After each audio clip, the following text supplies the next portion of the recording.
Everyone, स्वागत है आपका आपके यूट्यूब चैनल एमरेलो में। तो आज 31 मार्च TO first shift, assistant second shift में पेपर हो चुका है। और मज़े की बात यह है कि टीओ का फसाई का जो सेक्शन था वो बहुत इजी आया था और असिस्टेंट का फसाई का सेक्शन बहुत ही हार्ड आया था। तो सब कुछ हम डिस्कस कर लेते हैं और क्या गुड अटेम्प्ट होना चाहिए वो भी बात कर लेते हैं।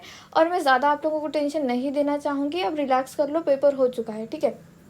फिर भी कुछ क्वेश्चन ऐसे होंगे आपके दिमाग में जो अटक के बैठे होंगे, अब उनका आंसर आपको तुरंत ही चाहिए, वो भी डिस्कस कर लेते हैं, ठीक है। चलो स्टार्ट करते हैं। तो अच्छा, वन मोर थिंग, ये मेरे कंप्यूटर लिटरेसी के बुक का पेज है।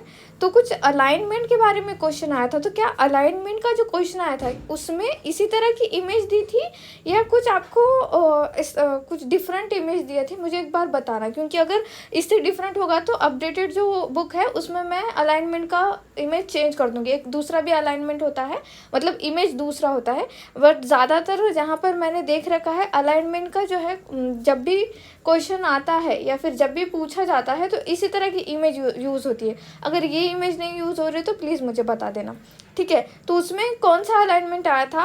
मोस्टली जस्टिफाई और सेंटर नहीं पूछता है, क्योंकि देखते ही पता चल जाता है। लेफ्ट एंड राइट में कन्फ्यूजन हो सकता है आप लोगों को। अगर ये इस तरह का अलाइनमेंट आया था तो राइट अलाइनमेंट राइट होगा, अगर इस तरह का आया था तो लेफ्ट अलाइनमेंट राइट होगा। अब देखो आपको किस तरह का अलाइनमेंट पूछा गया था, मुझे बताना कमेंट सेक्शन में कमेंट करके, ठीक है। नेक्स्ट, ओके, अब मैं मोटा मोटा बता देती हूँ कि किस तरह से आपका हर एक सेक्शन था। तो जी के देखो मॉडरेट टू टफ था। लोग कहेंगे नहीं मॉडरेट इजी टू मॉडरेट था, नहीं टफ था। क्यों टफ था वो क्वेश्चन डिस्कस करते समय बता दूंगी मैं। टफ था, कुछ क्वेश्चन टफ थे जो मुझे खुद को पर्सनली ऐसे लगे भाई ये अपर बीसीएस के क्वेश्चन क्यों आप लोगों को पूछ लिया, पता नहीं क्यों पूछा एग्जामिनर। और एक बात बताऊँ, एग्जामिनर ना इतने अच्छे से चैलेंज कर रहा है सबको कि जो लोग पढ़ा रहे हैं उनको भी चैलेंज कर रहा है, जो पढ़ रहा है उसको भी चैलेंज कर रहा है। और मुझे बहुत अच्छे लगे कुछ कुछ क्वेश्चंस देख के, वो बताती हूँ मैं आगे। रीजनिंग बहुत ही ज़्यादा इजी, मतलब ये इतना ज़्यादा इजी था कि कितने क्वेश्चंस आने थे इसके, 20 क्वेश्चंस आने थे ना, तो 20 में से 18 क्वेश्चंस तो आराम से बन जाते। कुछ क्वेश्चंस थे जो मैथमेटिकल से रिलेटेड थे, जैसे कि कोई सीरीज़ वगैरह दे दी तो वो लॉजिक बैठता है तो बैठता है, नहीं बैठता है तो नहीं बैठता है, तो उसमें उतना टेंशन नहीं लेना है। लेकिन इसमें अच्छा अटेम्प्ट 18 मानूंगी मैं।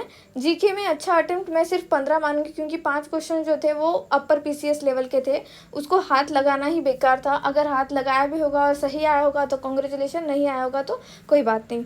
देन मैथमेटिक्स मॉडरेट था। मैथमेटिक्स मैं कहूँगी 15 से 18 तक का मैं सही समझूंगी इसमें, क्योंकि इसमें मैथमेटिक्स में क्वेश्चन बहुत ज़्यादा एलसीएम एचसीएफ के नहीं पूछे, ना सिंप्लीफिकेशन के पूछे, ना नंबर सिस्टम के पूछे। इसमें क्वेश्चंस थे आपके टाइम एंड वर्क के। सिंपल इंटरेस्ट का क्वेश्चन था, और सिंपल इंटरेस्ट का क्वेश्चन जो था वो बहुत ईजी था। अगर आप वो रिवर्स इंजीनियरिंग करके भी अगर क्वेश्चन निकाल लेते तो आंसर आ जाता। कुछ आंसर 4000 के करीब कुछ तो था, ठीक है, वो भी डिस्कस कर लेते आगे। अब रिवर्स इंजीनियरिंग से कैसे, ऑप्शन देख के ऑप्शन को इसमें क्या कहते हैं उसको, इक्वेशन में रख के होता है, वो सारा बातें कर लेते हैं आगे। देन इंग्लिश तो बहुत ही ज़्यादा इजी था। इसमें तो आप 10 आउट ऑफ 10 जो है अगर करके आए होंगे तो कॉन्ग्रेचुलेशंस, और करना भी चाहिए था। बहुत इजी क्वेश्चन थे। इसमें क्वेश्चन पूछा गया था मॉइस्ट जो होता है उसका एंटोनिम पूछा था, रिलेक्टेंट का सिनोनिम्स पूछा था, और कुछ ग्रामेटिकल एरर्स थे, वो बहुत इजी थे, देखते ही बन जा रहे थे, ऐसे बच्चों का कहना है। तो मुझे इंग्लिश, मैंने पहले भी कहा था कि इंग्लिश मत करो, इंग्लिश इजीली हो जाएगा अगर आप इंग्लिश पेपर वगैरह पढ़ते हो या बुक्स वगैरह पढ़ते हो। तो अच्छा हुआ जिन लोगों ने नहीं किया, क्योंकि कितना भी करके जाओ इंग्लिश का तो देखो पैराग्राफ आया तो 5 मार्क्स ऐसे ही मिल जाते थे आराम से, पैराग्राफ नहीं भी आया तो कुछ इस तरह से आपका इजी वन रख दिया वहाँ पे, ठीक है। Then computer easy to moderate कहूँगी मैं। अब यहाँ पे देखो बच्चे ना इतने पता नहीं क्यों ऐसी मूर्खता वाली हरकतें कर देते हैं कुछ लोग। गूगल डॉक्स और एमएस वर्ड में कुछ भी डिफरेंस नहीं है। अगर आपको वहाँ पे गूगल डॉक करके क्वेश्चन भी आ रहा है तो बस आँख मूंद के ये सोचना है कि ये सिर्फ एमएस वर्ड के बारे में पूछ रहा है। और मैंने नहीं कहा था कि सिर्फ और सिर्फ एमएस ऑफिस पूछा जाएगा। एमएस ऑफिस से क्वेश्चन है, डिजिटल सिग्नेचर से क्वेश्चन है। डिजिटल सिग्नेचर का एक मुझे अच्छा लगा कि क्वेश्चंस आपने एक बार भी वो मेरा वीडियो देख लेना डिजिटल सिग्नेचर वाला, तो भी समझ में आ जाता। क्योंकि उसी से इंटरलिंक करके क्वेश्चन थे, जैसे कि पब्लिक की क्या होती है, प्राइवेट की क्या होती है, कौन सा जो है सिक्योर टाइप ऑफ क्या कहते हैं उसको, सिक्योर मोड ऑफ कम्युनिकेशन है तो डिजिटल सिग्नेचर, इस तरह का तो आप ऑप्शन एलिमिनेट करके भी कर सकते थे, 4-4 मार्क्स अपने हिस्से में ऐड कर सकते थे। देन फसाई के लिए, अच्छा कंप्यूटर का मैं कहूँ अगर आप 25 आउट ऑफ 25 भी कर सकते थे, लेकिन एक सेफ अटेम्प्ट मैं कहूँ इसका, तो let me change the colour, इसका सेफ अटेम्प्ट मैं कहूँगी कंप्यूटर का 23+। ठीक है, चलो इसको 23 नहीं, सॉरी, इसको करते हैं 21+। 21+ करने लायक थे। अब आते हैं सबसे बड़ी बात, फसाई, moderate to tough. Moderate to tough क्यों कहूँगी मैं, क्योंकि इसमें सब सेक्शन पूछे थे, सेक्शन नहीं सब सेक्शन पूछे थे। उसमें भी और कुछ पूछा था। एक था जो वेंडिंग मशीन का था, वेंडिंग मशीन का मैंने नहीं पढ़ाया था, आई एम सॉरी, मैंने खुद नहीं पढ़ा था ना पढ़ाया था। मैंने बहुत ज़्यादा अपनी मेहनत लगाई थी इनिशिएटिव्स पे, इम्पोर्ट पे और फसाई की फूड अथॉरिटी के ऊपर। मुझे लगा था कि वहाँ से क्वेश्चन पूछेगा, बट उसने पूछा नहीं, पता नहीं क्यों। तो देखो क्या होता है ना, कभी कभी अगर आपके 6 सब्जेक्ट है और उस 6 सब्जेक्ट में 3 सब्जेक्ट अगर वो इजी पूछ रहा है तो उसके पास एक एज हो जाता है कि वो बाकी के सब्जेक्ट में थोड़ा सा थोड़ा सा ऊपर नीचे 19-20 करेगा। तो उसने फसाई के साथ 19-20 कर दिया। लेकिन टीओ का पेपर देखो, टीओ के जितने भी बच्चे हैं कमेंट सेक्शन में कमेंट करके आपके क्वेश्चंस बताना, असिस्टेंट के सारे बच्चे उसे कर पाते। क्यों? क्योंकि टीओ का जो फसाई जनरल अंडरस्टैंडिंग वाला पोर्शन था वो बहुत ईजी था और उनका फूड साइंस बहुत हार्ड था।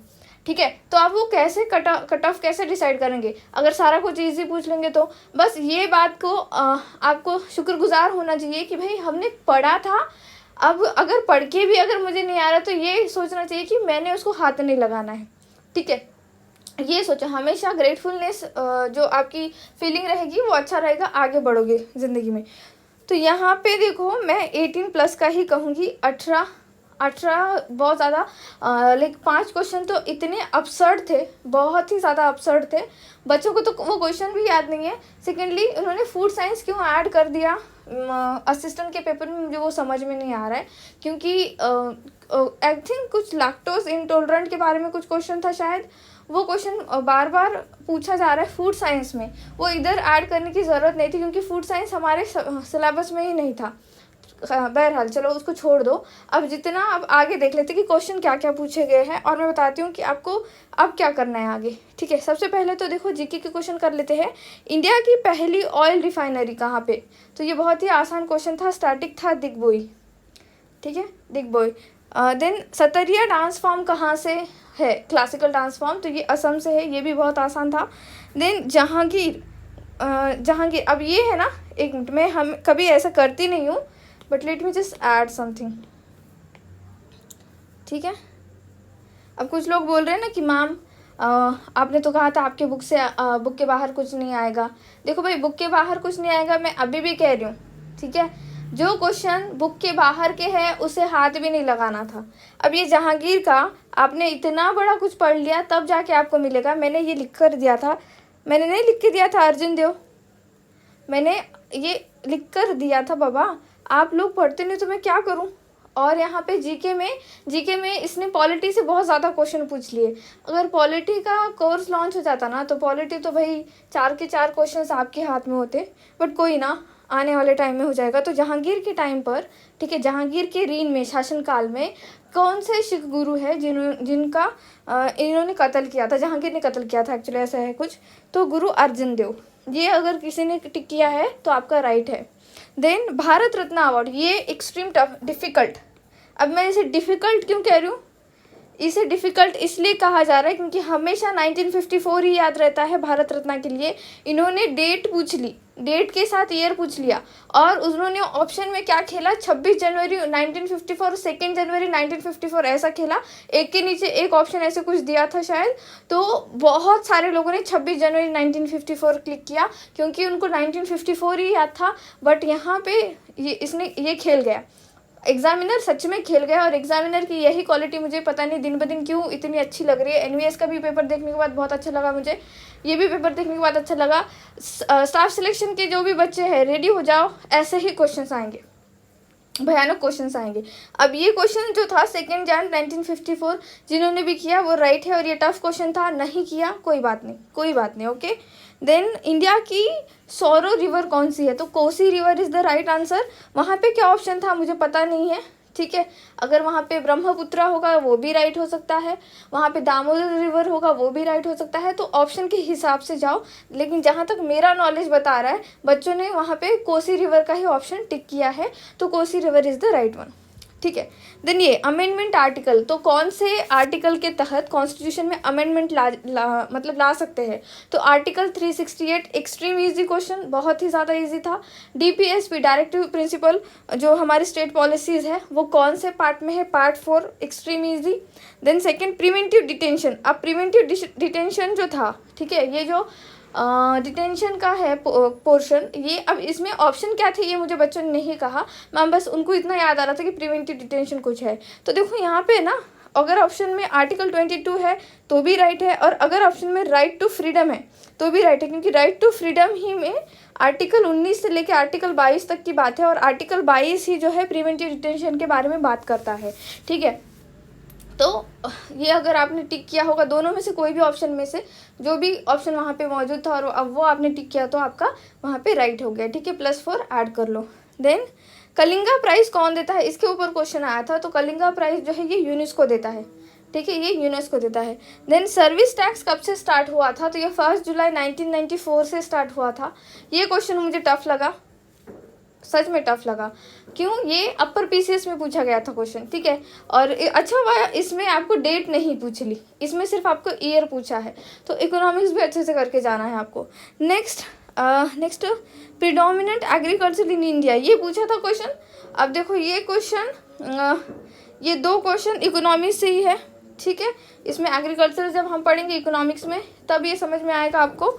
मैंने ये नहीं पढ़ाया था पिछले DFCCL के, क्योंकि उसमें एग्रीकल्चर था ही नहीं। तो यहाँ पे ये सब्सिस्टेंस टाइप का है, मतलब अपना पेट भर सके इतनी एग्रीकल्चर इंडिया में ज़्यादातर होती है, ठीक है। इंडिया में ज़्यादातर इस टाइप की होती है कि अपना पेट भर सके और अपने पे जो भी निर्भर लोग हैं, जैसे एक फैमिली में 7 लोग हैं सपोज, तो उनके पास थोड़ा सा अगर खेत है तो वो उतने खेत में इतना अनाज उगा देंगे कि उनका रोज़मर्रा की या फिर उनका गुजारा हो सके, उसे कहते हैं सब्सिस्टेंस टाइप की एग्रीकल्चर, और ये इंडिया में बहुत ज़्यादा पाई जाती है, ठीक है। नेक्स्ट बिष्णुपुर टेराकोटा टेम्पल कहाँ पे है, तो ये वेस्ट बंगाल में है। ये क्वेश्चन टफ था मानती हूँ, क्योंकि ये वेस्ट बंगाल के अपर PCS में आया था। वेस्ट बंगाल के अपर PCS का जो पेपर है, अपर PCS के पेपर 2019 के पेपर से 2 क्वेश्चन उठाए गए हैं। एक क्वेश्चन ये वाला वहाँ से उठाया है, ये टफ क्वेश्चन है। कौन सा, who said the Simon commission report should be thrown on a heap of rubbish, मतलब कचरे के ढेर में फेंक देना चाहिए। ये क्वेश्चन उठाया गया है अपर PCS वेस्ट बंगाल का। 2019 में ये क्वेश्चन बहुत ज़्यादा फेमस हुआ था, ये क्वेश्चन फिर से उठाया गया है। तो अभी अपडेटेड जो बुक होगा उसमें मैं ये ऐड कर दूंगी। क्रिप्स मिशन से भी एक क्वेश्चन था क्या, बच्चे बोल रहे हैं कि महात्मा गांधी का क्रिप्स मिशन का भी एक क्वेश्चन था कि उसमें कहा गया था पोस्ट डेटेड चेक करके, अगर ऐसा कुछ होगा तो महात्मा गांधी जी का होगा। अगर ये वाला स्टेटमेंट होगा तो फिर शिवस्वामी अय्यर जी, ठीक है। तो जीके के क्वेश्चंस इतने ही बार यही क्वेश्चंस मुझे आ रहे थे, तो मैंने इनको कॉपी कर लिया और यहाँ पे आपको डिस्कस कर लिया। देन एक ज्ञानपीठ अवार्ड से कुछ था, बट पता नहीं स्टेटमेंट कुछ सही से मेरे पास नहीं आया है तो मैंने उसको लिखा नहीं, लेकिन एक ज्ञानपीठ अवार्ड से भी कुछ था। सेकेंडली एक था कोई ऑर्गेनाइजेशन से पूछा गया था, शायद FPO या WTO, कोई तो एक ऑर्गेनाइजेशन है उसके बारे में था। और आप लोगों को बता दूं मैं, ये WTO का फुल फॉर्म पूछ लिया, WTO का इस्टेब्लिशमेंट ईयर पूछ लिया। कल ही की क्लास में, कल ही का जो मैं कौन सा था 30 मार्च का मैं डिस्कस कर रही थी, मैंने यहाँ पे कहीं तो कहा था कि भाई आपको ये पूछ लेगा, और ये पूछा TO के पेपर में पूछा। अब असिस्टेंट वालों आपके साथ वो गुस्सा है एग्जामिनर, तो मैं क्या करूँ, आपको नहीं पूछा लेकिन आपके पेपर में ये पूछ लिया उसने। कौन सा वाला, ये मैंने कल लिया था 50+ वेंडर का, ये क्या पूछा क्या उसने, 50+ वेंडर या 50 और मोर वेंडर करके ऐसा ऑप्शन था क्या आपके पास। हाँ, कल ही लेक्चर आप जाके देखो, कल के लेक्चर में मैंने ये कहा है। जब मैंने 21 नंबर का क्वेश्चन डिस्कस किया तो मैंने कहा था आप लोगों से कि मेरा दिमाग ऐसे बोल रहा है कि अभी वो क्वेश्चन पूछेगा क्लीन स्ट्रीट फूड हब जो है उसमें कितने वेंडर्स होते हैं, तो मिनिमम 50 और मैक्सिमम 50 से ऊपर, ये क्वेश्चन था, ठीक है। तो शक ना करो, शक इसलिए ना करो क्योंकि आप कम हो चुके हो, आपकी क्या कहते हैं, आपकी मेहनत कम गिरी है यहाँ पे। जितने क्वेश्चंस देखो, ऐसा नहीं होता है कि पूरा का पूरा पेपर आप सॉल्व कर लो, पूरा का पूरा पेपर सॉल्व कर लोगे तो आप देवता नहीं बन जाओगे। आपको मैक्सिमम एक्यूरेसी के साथ जितने अटेम्प्ट होने चाहिए एक एवरेज बच्चे के, उससे थोड़ा ज़्यादा अटेम्प्ट विथ मैक्सिमम एक्यूरेसी, ये होना चाहिए। आप अगर बोलोगे 25 में से 25 क्वेश्चन मैं हैंडल कर लूँगा, तो भाई फिर वो पूरा का पूरा कॉन्स्टिट्यूशन पढ़ो, फिर उसका नहीं हो पाएगा यार, नहीं हो पाएगा। फसाए का पोर्शन असिस्टेंट के लिए हार्ड था, मैं मानती हूँ, लेकिन यहाँ पे हार्ड था इसलिए रोते बैठना नहीं था। बाकी के सेक्शन जो थे इजी सेक्शन थे, जैसे computer literacy extreme easy, computer में बहुत इजी क्वेश्चन पूछे गए थे। कंप्यूटर में ईमेल से जो क्वेश्चन थे वो तो रोज़मर्रा की ज़िंदगी से थे, ठीक है। एक क्वेश्चन डिस्कस कर लेते हैं ईमेल का, या ईमेल के जितने भी क्वेश्चंस आए थे वो डिस्कस कर लेते हैं। ईमेल में एक क्वेश्चन था कि आप जो फ्री आपका अकाउंट जो होता है ईमेल का, उसमें आप कितने मैक्सिमम ईमेल भेज सकते हो एक दिन में? 500। ये किसने किया? तो राइट है। सेकेंड, आप जब ईमेल करते हो, ठीक है, अगर कोई न्यू ईमेल करना है तो आप कौन सा ऑप्शन यूज़ करते हो? तो आप कंपोज का यूज़ करते हो, कंपोज ईमेल, ठीक है। देन नेक्स्ट, अगर कोई अटैचमेंट है, ठीक है, अटैचमेंट लगानी है आपको ईमेल में, तो कौन सा ऑप्शन यूज़ होता है? तो वो क्लिप बटन होता है ना, क्लिप बटन, ठीक है, पेपर बटन, क्लिप बटन, ये कुछ ऐसे ऐसे, ठीक है, ये ऑप्शन यूज़ होता है। सेकेंड ईमेल में था कि अगर आप ईमेल भेज रहे हो, ठीक है, और इंटरनेट का प्रॉब्लम है और आपका ईमेल रुक गया अचानक से, ठीक है, अब्रप्टली कुछ हुआ और रुक गया, तो वो कहाँ जाकर सेव होता है? तो वो ड्राफ्ट में जाकर सेव होता है। तो ये तो बहुत ईजी क्वेश्चन पूछे थे, बहुत ही ज़्यादा ईजी थे क्वेश्चन ईमेल से। अब सेकेंडली मैंने गूगल डॉक का क्यों ऐसे कहा आपको कि देखो गूगल डॉक का क्या हुआ था, गूगल का क्या हुआ था यहाँ पे ये एक क्वेश्चन था, क्या था क्वेश्चन, एक सेकेंड। गूगल डॉक किससे सिमिलर है? भाई ये MS वर्ड से सिमिलर है। तो MS वर्ड या फिर गूगल डॉक कुछ भी दे दे, आपको आंख मूंद के सोचना था कि ये MS वर्ड से क्वेश्चन पूछ रहा है। सेकेंडली एक्सेल से कितने सारे क्वेश्चन थे, मैंने कहा था ना एक्सेल से क्वेश्चन आएगा। एक्सेल से क्या क्वेश्चन था कि जो हाईलाइटेड होती है सेल, उसे क्या कहते हैं? हाईलाइटेड जो सेल होती है, हाईलाइटेड सेल को क्या कहते हैं? तो हाईलाइटेड सेल को कहते हैं एक्टिव सेल। कहा था या नहीं? एक्टिव सेल कहते हैं। सेकेंडली और एक क्वेश्चन आया था, क्या था अपना, रेफरेंस से रिलेटेड, ठीक है, रेफरेंस से रिलेटेड। तो उसमें पता नहीं कौन सा ऑप्शन था, बट मुझे जहाँ तक क्वेश्चंस ना आधे भेज रहे लोग, समझ में नहीं आ रहा उनको भी, इसलिए क्योंकि इतना 2-3 घंटे का पेपर, ठीक है, 3 घंटे का पेपर ले लो आपका 2 से 5, उसके पहले आप जाते हो 1 बजे भी आप अगर सेंटर पे पहुँचो इतने धूप में, और फिर ये आपको छोड़ रहे 5:30 बजे, तो इतने टाइम में पूरा प्रोसीजर करने के बाद बिना खाए पिए, क्योंकि पेपर को जाने के पहले कोई खाता नहीं है, और जाओ वहाँ पे बैठो फिर वापस आओ, तो क्वेश्चन याद रहे ना, थोड़ा सा ह्यूमन माइंड के लिए भी काइंड ऑफ पॉसिबल नहीं है। तो जितने क्वेश्चंस भेजे गए उस हिसाब से मैं आंसर बताने की कोशिश करूँगी, और मैं अप्रिशिएट करती हूँ उन लोगों को हेल्प कि मुझे आप लोगों ने ईमेल किया। बहुत सारे लोग हैं, जैसे सूरज है, दिलीप अवस्थी है, गुरदीप है, और बहुत सारे लोग हैं यार, मुझे नाम याद नहीं, स्वाति है, और एक नागपुर से ही बिलोंग करती है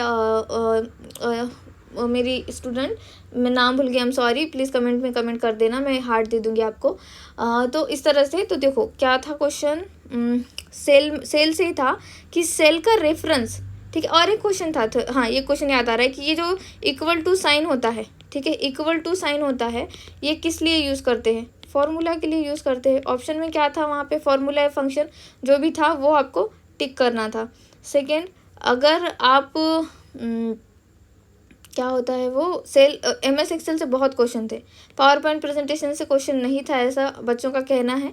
अगर था तो कमेंट सेक्शन में कमेंट करके बताना, उसके बारे में भी डिस्कस कर लेंगे, ठीक है। अब फसाए का देखो, फसाए का डिस्कस कर लेते थोड़ा सा।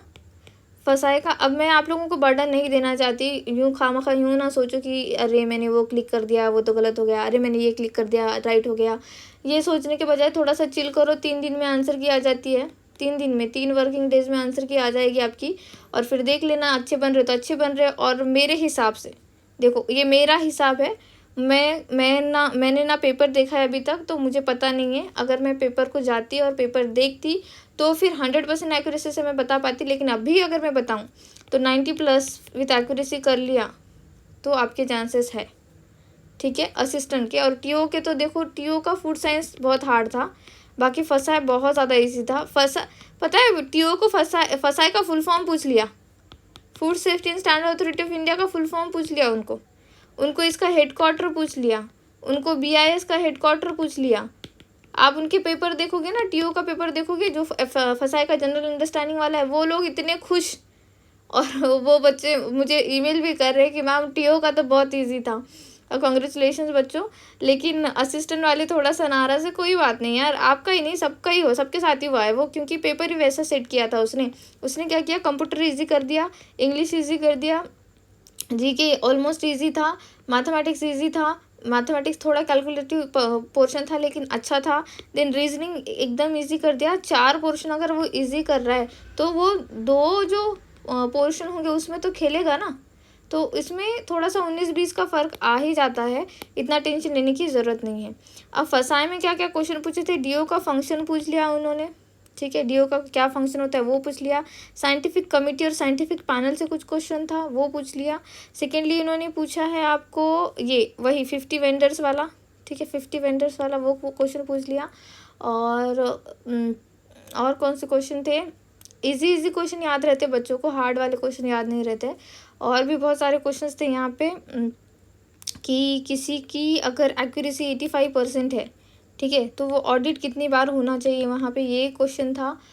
बहुत सारे क्वेश्चंस थे वैसे आंसर के आने के बाद। और हाँ, वन मोर थिंग, आंसर की आने के बाद किसी भी क्वेश्चन में अगर आपको किसी भी तरह की प्रॉब्लम आ रही है, लेट मी नो। अगर पैसे लगते हैं उसका ऑब्जेक्शन लेने के लिए तो वो मेरी तरफ से ऑब्जेक्शन लिया जाएगा, ठीक है, मेरी तरफ से ऑब्जेक्शन लिया जाएगा। अब मैं कैसे ऑब्जेक्शन ले सकती हूँ, तो टीम में से एक बंदे को मैंने, एक बंदा नहीं एक्चुअली, टीम यश का ही कोई सीनियर है, उसने फॉर्म फिलअप किया था, वो गया तो था पेपर को, लेकिन उसको कुछ याद नहीं है क्योंकि उसने पढ़ा ही नहीं था। हम बस उसको एज अ डमी यूज़ कर रहे थे कि भाई अगर पेपर होने के बाद, आंसर की आने के बाद जो है मेरे पास क्वेश्चन भी रहे, अगले साल अगर वैकेंसी आती है तो एक रेफरेंस के लिए। सेकेंडली अगर कोई ऑब्जेक्शन उठाना है और ऑब्जेक्शन के लिए पैसे अगर लगते हैं तो बच्चों को प्रॉब्लम ना हुए बिना मैं ही वो ऑब्जेक्शन ले लूँ। तो ऐसा कुछ अगर होता है तो ऑब्जेक्शन मेरी तरफ से लिए जाएंगे, बस मुझे क्वेश्चन भेज दो कि मैम यहाँ पे मुझे थोड़ा सा डाउट लग रहा है, यहाँ पे थोड़ा डाउट लग रहा है, ऐसे करके, ठीक है। Overall paper was easy to moderate, ठीक है। फसाई पोर्शन वॉज टफ। अब हर एक क्वेश्चन डिस्कस करने में कोई यहाँ पे मुझे नहीं लगता अच्छी बात होगी। अब थोड़ा सा चिल करो, ठीक है, कोई मूवी वगैरह देखो या फिर अच्छे से नींद लो, और कल से फिर से पढ़ाई करना शुरू। कोई ना कोई एग्ज़ाम देखो।